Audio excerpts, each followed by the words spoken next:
wabarakatuh. Terima kasih teman-teman yang sudah hadir tepat waktu dengan saya nih agak nggak enak ya sama Mbak Rida, kayaknya dia dibatasi nanti.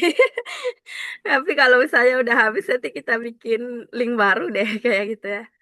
Baik, selanjutnya saya lihat, oke, udah muncul.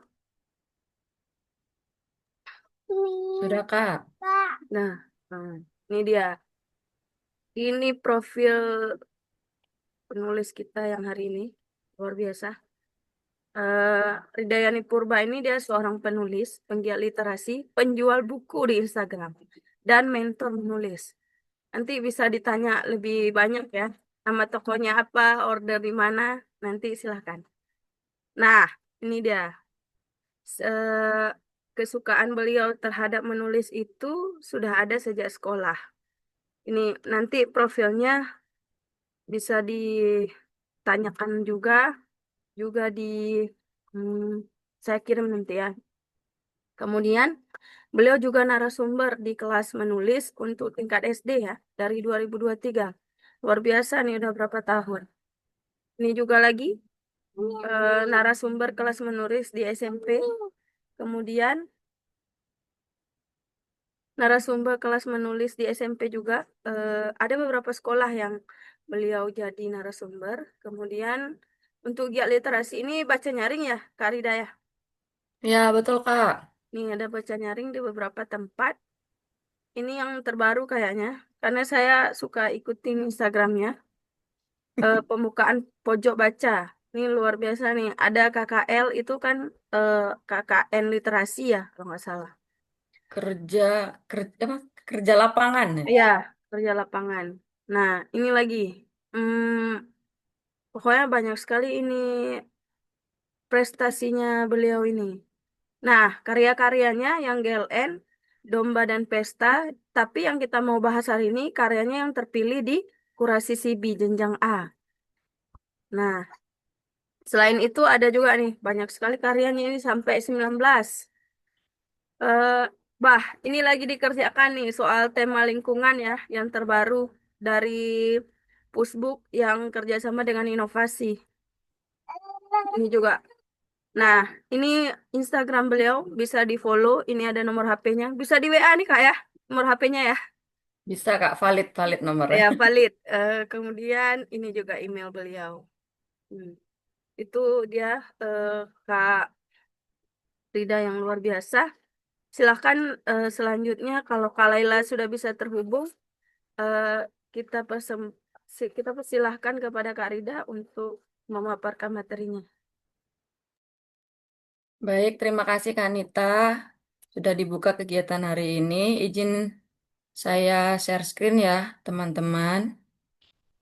Uh, Pertama-tama saya ucapkan terima kasih sebenarnya ya untuk si Gumpai Membaco yang telah memberikan fasilitas kepada saya untuk membagikan ya proses kreatif buku saya yang baru saja terbit tahun kemarin. Ini perdana sebenarnya, perdana untuk membagikan proses kreatif. Bentar saya full screen. Udah terlihat ya, Kak? Sudah Kak, sudah. Ya, baik. Nah, ini bentuk cover depannya. Ini buku judulnya Bertualang ke Kebun Binatang, kemudian diterbitkan oleh CB, Kemendikdasmen. Biasanya sih disebut Pusbuk ya, Pusat Perbukuan. Kemudian, nah ini dimulai dari tahun kemarin, teman-teman. Jadi di CB itu setiap tahunnya ada program pendampingan buku, mulai dari buku anak sampai buku dewasa ya, jenjangnya itu juga A sampai D. Nah, tahun kemarin itu dibuka program yang pertama itu yang bernama program Kurasi CB. Nah, di program Kurasi CB ini itu bisa dilihat bebas, jenjangnya dibebasin, kemudian temanya juga dibebasin, kemudian mulai dari fiksi dan non-fiksi juga dibebaskan. Hanya saja untuk kurasi CB itu naskah sudah harus selesai berserta dengan ilustrasi gambar dan sudah berwarna. Itu syarat yang dari kurasi CB, program pendampingan yang kurasi CB. Sedangkan ada satu lagi itu yang program pendampingan dari CB itu adalah buku non-teks. Nah itu kalau non-teks memang tidak berbeda sekali ya dengan program kurasi yang ini.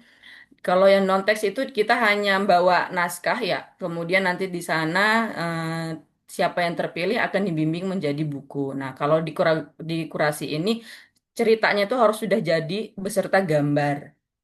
Nah, kemudian setelah tadi keluar pengumuman program kurasi CB itu, kemudian Faberland itu komunitas kepenulisan itu mengadakan sharing online dengan Mbak Maya sebagai narasumbernya gitu kan.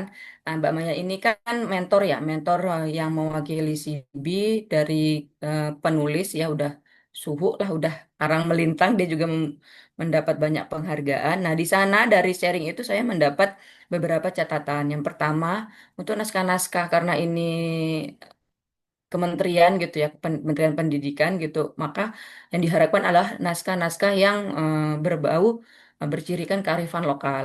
Kemudian tadi bukunya udah harus jadi beserta gambar gitu ya, walaupun belum layout InDesign, tapi ceritanya itu dan gambarnya sudah harus jadi, udah berwarna begitu ya.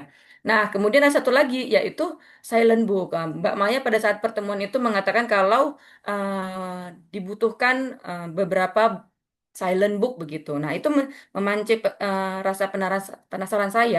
Emang silent book itu apa gitu. Maka setelah acara berbagi itu gitu kan, sharing itu saya membuat rencana gitu kan. Apa kayak saya mau bikin naskah apa gitu kan ke sana. Jujur kalau yang Kurasi CB ini benar-benar perdana ya, event perdana ya saya sebagai penulis buku solo lah begitu dibilang. Karena sebelumnya itu saya penulis antologi dan ini juga merupakan event pertama saya bekerja sama dengan ilustrator. Jadi sebenarnya masih meraba-raba pada saat itu saya harus kerjasama dengan siapa gitu. Ilustrator mana yang mau bekerja sama dengan penulis yang sebenarnya belum punya apa ya? Belum punya perjalanan gitu, perjalanan di sayembara maupun bimbingan seperti yang skalanya itu nasional begitu ya. Tetapi saya meyakinkan diri. Nah, kemudian saya bikin rencana seperti ini, saya mau bikin fiksi begitu ya. Jadi saya memperkecil skala buku yang tadi mau saya tulis itu adalah fiksi. Kemudian saya masih penasaran tentang silent book tadi apa, dan ilustrator siapa yang akan saya ajak yang mau gitu ya menggambar sampai jadi kemudian berwarna dengan waktu yang singkat karena pada saat itu kan cuma sebulan aja ya deadline-nya. Kemudian saya melihat punya tabungan naskah. Sebenarnya saya punya tabungan naskah ya, berupa tabel naskah begitu ya, seperti biasa. Cuma memang belum digambar. Itu ada dua naskah jadi yang sudah ada. Tapi saya tetap penasaran tentang Silent Book tadi, makanya saya lebih lanjut ke Silent Book tadi. Nah, saya riset riset tentang silent book itu apa sebenarnya. Karena di pasaran ternyata jumlah silent book itu nggak banyak ya teman-teman. Eh, Kalaupun ada itu tiga book yang cover warna putih ini itu diterbitkan oleh Bijan dan itu sudah lama sebenarnya sudah lama dan langka sekali sekali sekarang di pasaran gitu. Dan saya lihat dari situ tokohnya juga eh, bisa dongeng, kemudian bisa realis begitu ya.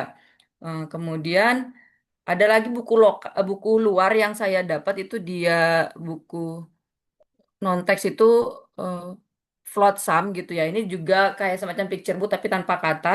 Nah, kemudian rata-rata kan ini seperti buku cerita bergambar ya. Hasil riset saya itu kan semua yang buku cerita tanpa kata itu semuanya adalah cerita. Jadi dia konsepnya itu cerita tapi tanpa kata begitu ya. Nah, kemudian di pasaran juga banyak banget sebutannya ya, yang mulai dari wordless lah, buku tanpa kata, buku bisu, kemudian silent book. Nah, banyak banget lah sebutannya sebenarnya ya. Nah, kemudian, nah, saya karena ini proyek pemerintah ya, nah saya juga buka-buka dokumen perjenjangan begitu ya. Saya baca mulai dari jenjang A, ternyata di peraturan perjenjangan itu di pembaca dini jenjang A itu di halaman kedua kalau teman-teman lihat gitu di bagian komponen bentuk dan jenis ukuran itu ternyata disebutkan salah satu buku yang dibutuhkan jenjang A itu adalah wordless picture book. Ini saya garis bawahi. Nah, di situ baru saya tahu kalau oh ternyata jenjang A konsep bukunya itu bisa wordless. Nah, dimulai dari situ saya bikin rencana kerangka berpikir saya begitu ya kalau saya mau bikin jenjang A aja gitu. Karena kan tadi dibebasin ya A sampai D boleh mau yang mana kita mau ngajukan naskah seperti apa. Tetapi saya perkecil lagi. Saya pengen jenjang A, kemudian saya baca juga peraturan perjenjang itu seperti apa. Yang kita tahu jenjang A itu nggak ada konflik ya, tidak ada konflik, terus tidak ada juga dialog. Kalaupun ada dialog ya hanya parafrasa begitu ya, narasinya. Kemudian jenjang A itu kan lebih ke visual ya, anak-anak balita itu kan dia belum bisa membaca, pembaca jenjang A itu kemudian mereka tertarik dengan gambar-gambar. Nah, bagaimana saya mau menulis jenjang A dengan gambar-gambar yang sangat menarik? Saya harus membuat panduan ilustrasi yang mudah dimengerti oleh ilustrator, apalagi ini tanpa kata. Makanya kalau misalnya kita biasanya eh, bikin tabel itu tabel tabel form dari nomor halaman, teks sama panduan ilustrasi. Biasanya teks itu ada tulisan. Nah, kalau pada saat saya menuliskan ini tuh benar-benar eh, bagian teks itu kosong sekali, kosong sama sekali. Nah, kemudian saya mulai bingung nih, temanya tema apa gitu. Jenjang A itu kan banyak sekali ya. Nah, saya melakukan riset juga. Kemudian di rumah juga saya masih punya anak yang pada saat itu masih berumur 6 tahun ya, jadi nggak masih umur 5 tahun ke bawahnya masih ada lah gitu memori di ingatan saya gitu ya. Kalau ternyata jenjang balita itu ya jenjang A itu ya banyak sekali yang memang dibutuhkan. Kita butuh memberikan dia pengenalan tentang lingkungan, tentang hewan, tentang sayur, tentang warna, tentang tata surya, kemudian ya banyak sekali. Nah, saya perkecil lagi jadinya konsep akhir yang saya tulis itu seperti ini. Dari sekian banyak tema yang tadi dibutuhkan oleh anak-anak jenjang A itu saya ambil adalah temanya hewan. Kemudian eh, karena tadi buku tanpa kata yang di pasaran itu adalah berupa buku cerita gitu kan. Saya pengen menghasilkan buku yang beda gitu ya. Tetapi tetap ada ceritanya, tetapi ada konsep lain yang pengen saya sampaikan. Nah, situ saya berpikir karena anak-anak balita ini juga ya mulai suka yang namanya berhitung, tetapi tidak berhitung penjumlahan atau apa, tapi numerasi di awal begitu ya. Nah, saya pengen memasukkan konsep numerasi 1 sampai 10 itu di buku saya. Kemudian tetap ada seperti bercerita setiap lembarnya itu, makanya ada tokoh pemandu begitu, tetap ada tokoh ceritanya. Tidak seperti buku-buku konsep pada umumnya ya untuk anak balita biasanya kan kalau buku numerasi itu setiap halamannya random ya. Misalnya satu, satu lilin, kemudian dua, dua sepeda, tiga, tiga burung mungkin gitu. Itu kan temanya random banget ya. Itu kalau konsep-konsep yang ada di pasaran buku boardbook untuk anak balita yang saya lihat.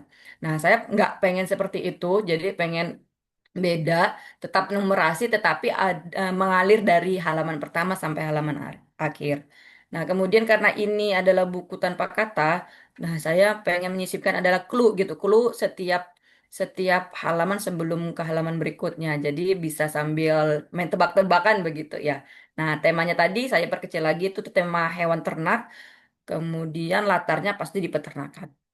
Nah, jadi dengan tadi jadi naskah satu silent book tadi, saya memberikan naskah ke ilustrator yang sudah saya mau ajak kerjasama, yaitu Kak Rika namanya ya. Kebetulan memang beberapa tahun sebelumnya saya pernah berkenalan dengan Kak Rika, kemudian Kak Rika juga pernah saya ajak menjadi juri salah satu kegiatan komunitas begitu ya. Jadi saya sebenarnya udah tahu gitu Kak Rika itu ilustrator gitu dan jadi saya memanfaatkan sebenarnya memanfaatkan relasi itu gitu untuk membantu saya mewujudkan naskah ini untuk ke CB gitu. Nah, alhamdulillahnya tuh Kak Rika menyambut baik ya aku mau kata dia gitu. Nah, aku ajukan tuh ke dia 3 naskah, 2 naskah cerita bergambar seperti biasa ada teksnya begitu ya yang udah jadi tadi. Dan kemudian 1 naskah silent book. Terus aku ceritain silent book tuh seperti ini Kak, gitu kan. Aku terangin, kemudian dia baca, aku kasih waktu dia untuk memilih satu aja. Karena kan nggak mungkin banyak-banyak ya, karena waktunya juga sebulan. Terus dia memilih, ternyata yang dipilih dia adalah silent book. Jadi 2 yang tadi nggak dipilih dia yang cerita bergambar. Karena dia mungkin merasa, alasan dia pada saat itu adalah terasa petualangannya katanya kayak gitu kan. Kemudian lain langkah juga Kak, kita belum pernah tahu nih silent book seperti apa. Ya oke, aku manut aja gitu kan namanya kerjasama ya kan. Ya udah saya setuju aja Kak Rika bikin. Nah akhirnya ya sekitar 2 minggu dia menggambar, kemudian dia kirimkan lagi. Nah jadinya seperti ini. Nah ini awal awal banget ya. Cover depan dan belakangnya itu judulnya itu masih bersepeda sebenarnya. Jadi ada anak ayam gitu satu gitu. Jadi halamannya itu dimulai dari depan itu udah satu gitu, satu anak ayam gitu. Tetap tokoh pemandunya adalah perempuan. Kami memberi namanya itu adalah Riri, gabungan dari antara Rida dan Rika, jadi Riri begitu. Nah, di cover belakang itu merupakan jalur si Riri ini berkeliling peternakan begitu. Nah, Kak Rika menggambarkannya sangat indah sih menurut saya. Dan karena ini jenjang A, menurut saya cocok banget karena colorful banget hasilnya. Dia pink gojreng gitu ya. Nah, ini digambar halaman selanjutnya. Ini ada dua burung gitu, berarti halaman kedua. Warnanya ya gonjreng gitulah, khas banget anak-anak seneng banget. Kemudian di sayapnya burungnya itu juga ada detail-detail bunga-bunga dikasih Kak Rika, indah banget kan menurut saya. Nah, ini tiga tiga kan. Nah, kalau teman-teman perhatikan di bagian bawah itu ada gambar telinga gitu. Jadi kalau misalnya tadinya ini jadi gitu kan bisa tebak-tebakan, ini tinggal telinga siapa gitu ya ke anak-anak. Nah, ini juga kelihatan moncong ya, moncong sebelah kanan tuh ada kayak moncong warna oranye. Nah, itu juga sebagai clue tadinya kan. Nah, ini halaman empatnya.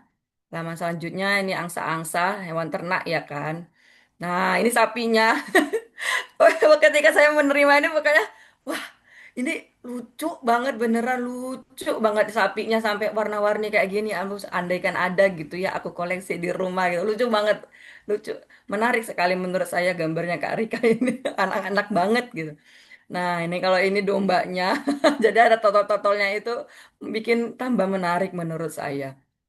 Nah, ini akhirnya, jadi endingnya itu dia ketemu lagi sama si anak burung. Jadi konsepnya itu bercerita dia keliling dari satu tempat ke tempat yang lain, bertemu dengan para hewan yang jumlahnya itu bertambah sesuai dengan urutan 1 sampai 10. Hingga di akhir dia ketemu lagi sama si anak ayam tadi. Loh gitu, makanya dia pakai emosi, kok heran gitu dia gitu loh. Kalau cerita yang ini, kalau yang pertama. Nah, udah jadi. Kemudian saya kirim tuh saya submit ke CB. Nah, saya submit, alhamdulillah ternyata itu naskah diterima gitu ya, Kak Nurul WA aku. Nah, ternyata lolos diseleksi. Akhirnya kemudian ikut bimbingan teknis, kemudian konsultasi dengan mentor. Pada saat itu mentornya Kak Randy Ramliana. Nah, ternyata di sana konsepnya itu pada saat BIMTA itu ternyata diganti, ganti total. Ganti total. Yang tadinya sebelumnya itu adalah temanya itu hewan ternak, kemudian latarnya juga peternakan, kemudian ada clue tiap halaman, dan endingnya itu kan satu hewan tadi ya yang ketemu. Nah, itu sesudahnya itu ternyata diganti semuanya. Dia maunya mentor menyarankan itu temanya diganti. Temanya hewan endemik, kemudian latarnya berubah jadi kebun binatang, tiap halaman itu nggak perlu. Kemudian di akhir nanti endingnya ya satu keluarga hewan yang bertemu. Nah, seperti itu konsepnya akhirnya dirubah. Ya udah, aku aku informasikan ke Kak Rika. Nah, ternyata Kak Rika eh, juga setuju gitu ya. Maksudnya dia nggak yang marah atau apa gitu ya. Alhamdulillahnya Kak Rika nggak seperti itu. Jadi akhirnya direvisi dan jadinya yang final yang saat ini ada di di CB, di web CB yang teman-teman bisa baca seperti ini. Kelihatannya Kak ya covernya. Sudah kelihatan. Jadinya seperti ini teman-teman. Tidak ada tulisan silent booknya. Kemudian konsepnya tetap sama, dia keliling begitu ya. Ini satu. Nah, ini kan burung apa gitu. Nah, dan karena ini temanya hewan endemik, tadi untuk detail-detail yang tadinya bunga-bunga di sayap, di badannya, itu di badan hewan saya minta itu diganti dengan kain-kain tradisional, motif-motif kain tradisional yang ada di Indonesia. Nah, kayak ini kan batik motif parang ya. Nah, ini juga disesuaikan dengan daerahnya masing-masing. Nah, ini burung maleo, motif-motif batik dari Sulawesi. Ini juga gajah, Rusa Timur. Nah, menarik sekali. Jadi kayak pakai tato gitu ya, menurut saya. Nah, ini bekantan. Nah, ini juga mega mendung nih. Ini menarik banget. Ini sih. Nah, di akhir seperti ini, dia jadi berkumpul kembali dengan keluarganya burung kasuari. Jadi 1 sampai ke 10, tapi di akhir dia akhirnya berkumpul dengan keluarganya. Ternyata dia anak burung kasuari. Begitu sih, Kanita, teman-teman, yang bisa saya bagikan. Saya kembalikan kepada Kak Nita.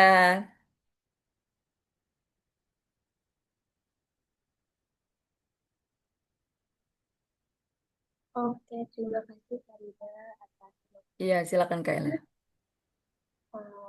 Oke, teman-teman di sini ada yang ingin bertanya nih, selaku buku, apa ada yang mau bertanya?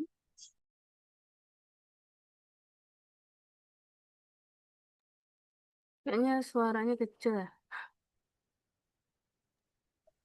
Eh, apa ada yang mau bertanya kepada Karya, teman-teman semuanya?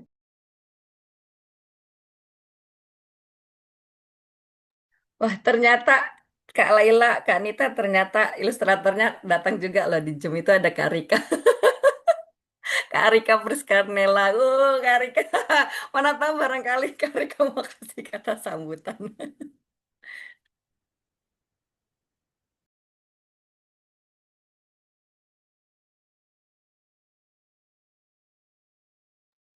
Ya, kalau teman-teman mau bertanya silahkan. Tapi kalau belum ada, saya tanya duluan deh.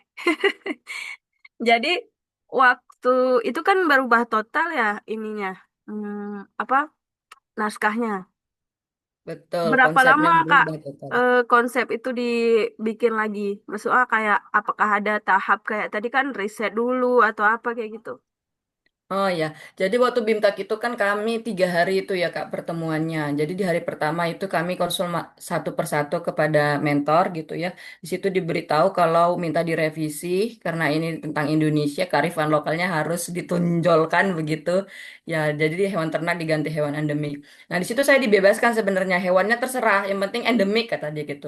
Nah karena memang ini pengennya hewan endemik kemudian Indonesia ya pengen sekalian aja di Indonesia gitu ya se-Indonesia dari jadi dari Pulau Sumatera sampai Papua itu semua hewannya ada terwakilkan di dalam buku itu gitu jadi dibebaskan sih sebenarnya dan waktunya itu ketika bulan kedua karena ini kan waktunya sebenarnya dikasih waktu 3 bulan ya Kak 3 bulan untuk mengerjakan gambar dan segala macam layout segala macam gitu ya dan itu hanya sebulan sih Kak Arika ya kalau nggak salah sebulan udah jadi. Kayaknya 2 minggu malahan itu jadi untuk draft gambarnya sama warnanya. Karika mah cepet. Gercep ke gambarnya kalau Karika. Jadi 2 minggu kemudian konsultasi ganti sana sini mungkin ada kekurangan ya sebulan. Itu menurut saya.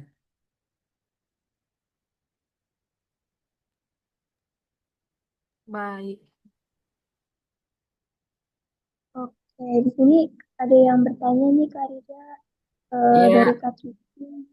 Kalau wordless seperti itu, apa memungkinkan interpretasinya semakin luas atau sebaliknya bisa ambigu, Kak?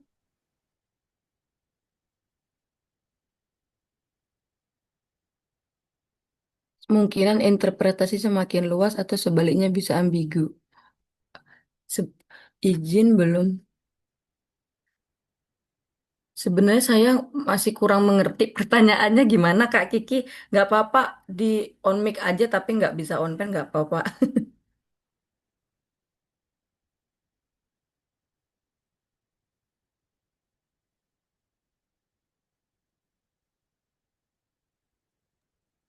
Kalau Kak Kiki lagi ngetik nggak apa tadi kayaknya Kak Dwi Krisdianto yang mau nanya. Silakan Kak. Halo, baik. Terima kasih kesempatannya kepada Mbak narasumber, Mbak Rida. Terima kasih banyak. Pengalamannya sangat-sangat menginspirasi sekali. Kemudian kebetulan juga ternyata ada ilustratornya, Mbak Rika juga selamat datang. Terima kasih banyak buat karya-karyanya. Saya mau menanyakan soal yang saat ini mungkin sedang sangat digandrungi ya, Mbak. Soal kita yang ingin memulai berkarya ini mungkin di sisi lain sangat-sangat terbantu dengan adanya artificial intelligence atau AI gitu. Tapi di sisi lain juga mungkin AI ini bisa bersinggungan sekali dengan hak cipta atau hak kreatif yang mungkin seperti Mbak Rika dan juga Mbak Rida lakukan. Nah, yang mau saya tanyakan itu sejauh apa sih dalam berkarya menulis ini kita bisa menggunakan AI itu, apakah ada batasannya, kemudian juga untuk dibilang atau dikatakan sebagai karya otentik, itu sebatas apa penggunaan teknologi seperti AI itu bisa kita libatkan. Terima kasih. Ya, terima kasih Kak. Dwi, sampai saat ini ya, kalau pengalaman saya pribadi sih, saya sama sekali belum apa ya, belum memakai AI begitulah, apa GPT begitu, belum mencoba ke arah sana begitu, karena saya memang apa ya, menolak keras ya, walaupun bukan menolak yang dalam hal seperti apa tidak, tetapi dalam penulisan itu untuk yang namanya kreasinya manusia tidak bisa dibandingkan dengan teknologi. Apalagi kalau AI itu kan memang sebenarnya asal mulanya kan memang kreasinya manusia yang ada di teknologi itu yang dikumpulkan dia kan. Apa ya, konsep dasarnya kan seperti itu ya, yang pengetahuan saya AI itu. Jadi kalau saya sendiri sih tidak menggunakan itu untuk menjaga apa keaslian karya, karena kurang lebihnya kalau yang namanya kita membaca pasti mempengaruhi pola pikir kita ya. Dan jadi saya menjaga itu, tetap membaca karya-karya ya di luar dari AI. Kalau itu kalau saya sih, apalagi kalau dari segi gambar, mungkin nanti Kak Rika bisa memberikan pandangan ya. Sekarang aja setiap sayembara itu maupun berskala nasional itu sangat tidak diperbolehkan yang namanya AI seperti itu Kak Dwi. Kalau saya sih itu sih menurut saya Kak Dwi, semoga berkenan.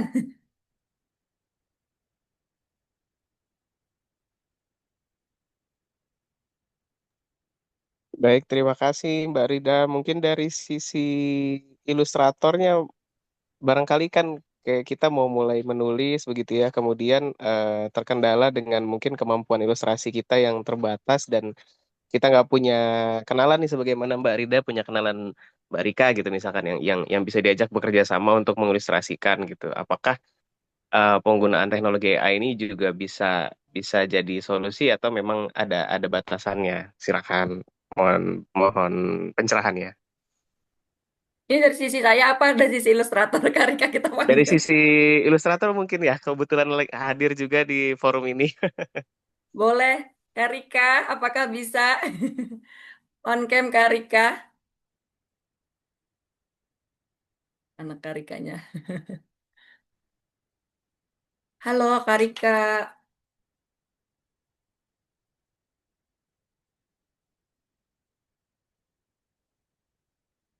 Oh lagi di